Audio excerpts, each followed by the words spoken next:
یہ جس بارگاہ میں ہم اور آپ حاضر ہیں یہ 10ویں اور 11ویں امام ہیں۔ امام علی نقی ہادی اور امام حسن عسکری، یہاں 4 قبریں ہیں، یعنی مزار تو ایک پورا احاطہ ہے جالی کے اندر بنا ہوا ہے، لیکن اس میں مکس، یعنی وہ شاید اس زمانے میں الگ الگ تو قبریں ہی رہی ہوں گی،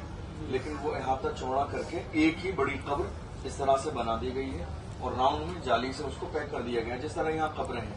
تو وہ ایک ہی جالی کے احاطے کے اندر جو ہے 4 قبریں ہیں، جس میں ایک حضرت امام علی ہادی جو 10ویں امام ہیں، 12 اماموں میں 10ویں امام ہے حضرت امام علی ہادی، امام نقی جن کو کہا جاتا ہے، اور ایک ہے ان کے شہزادے امام حسن عسکری،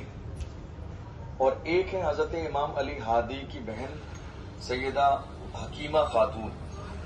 اور ایک ہے حضرت امام حسن عسکری رضی اللہ تعالی عنہ کی بیوی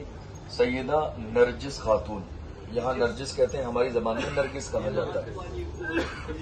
جی، نرگس